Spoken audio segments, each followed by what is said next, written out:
D'après des informations révélées par Reporters sans frontières, le lieutenant-colonel Justine Danwé a avoué avoir éliminé le journaliste, sur la demande de Jean-Pierre Amougou-Belinga.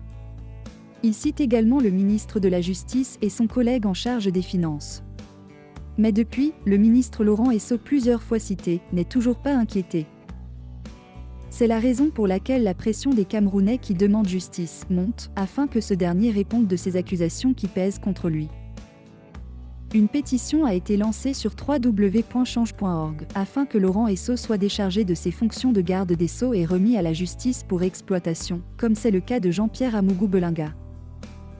Voici ce message de la pétition lancée il y a quelques jours et qui a déjà reçu 18 000 signatures. Justice pour Martinez Zogo, journaliste camerounais assassiné. Pétition pour la démission d'E. Monsieur Laurent Esso, ministre d'État, ministre de la Justice du Cameroun, garde des Sceaux. Monsieur Laurent Esso, ministre de la Justice. Vous êtes gravement soupçonné. Ayez la décence de démissionner et de vous mettre à la disposition de la justice. Martinez Zogo est ce journaliste camerounais de 51 ans, horriblement assassiné, dont le corps multitorturé, affreusement et bestialement perforé, mutilé, avili et défiguré, ayant subi les sévices d'une des plus cruelles et innommables tortures qu'un humain n'ait jamais endurées, a été découvert le 22 janvier 2023. Son cadavre méconnaissable livré plusieurs jours auparavant aux broussailles et à la poussière d'une banlieue de Yaoundé, la capitale politique et siège des institutions de ce pays. L'opinion nationale et internationale apprend de sources journalistiques jusqu'ici non contredites par quelconque source officielle, que c'est Monsieur Laurent Esso, en personne, 81 ans, ci-devant ministre d'État, ministre de la Justice, garde des Sceaux depuis 2011, qui, par téléphone, a demandé à Monsieur Amougou-Belinga, assisté de ses comparses tortionnaires, personnel des services secrets, qui s'acharnaient cruellement sur le journaliste, de finir le travail. C'est lui, ministre de la Justice, qui aurait demandé, comme l'aurait fait un vulgaire gangster, de finir le travail.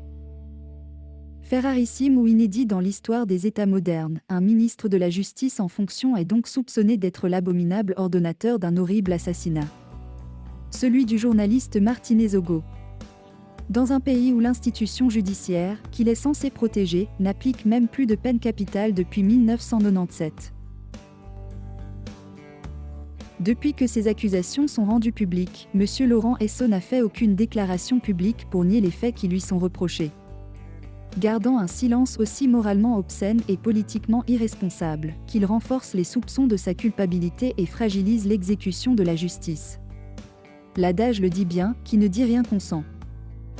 Cette troublante circonstance renforce par ailleurs contre lui le soupçon que répand la rumeur, d'autres meurtres qu'il aurait ordonnés ou couverts en d'autres temps. Alors Monsieur Laurent Esso, parce que le magistrat que vous êtes sait que l'indispensable contrepartie du principe de la présomption d'innocence, qui s'applique à vous comme à toute personne soupçonnée de crime, c'est l'exigence que le prévenu se soumette à la justice. Pour que son innocence ou sa culpabilité soit établie selon les lois et les seules lois. Parce que les citoyens d'ici ou d'ailleurs savons que sans la justice l'État n'est plus qu'une tyrannie, et qu'un garde des Sceaux ne saurait tenir sa haute et symbolique fonction avec des mains et la réputation souillée du soupçon d'un immonde meurtre.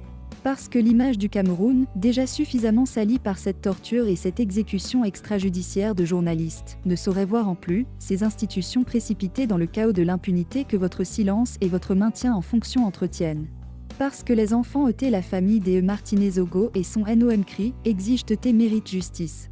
Parce qu'à défaut d'être déjà révoqués de vos fonctions par le président de la République, vous devez prendre vos responsabilités et faire acte de dignité devant l'humanité et l'histoire. Nous, citoyennes et citoyens d'ici et d'ailleurs, vous demandons, cher Monsieur Laurent Esso, de démissionner de votre fonction de ministre de la Justice, garde des Sceaux, et de placer volontairement votre cause sous le marteau de la loi et des juges, pour que votre innocence ou votre culpabilité soit pleinement établie par les rigueurs et les seules rigueurs des enquêtes et de la procédure judiciaire.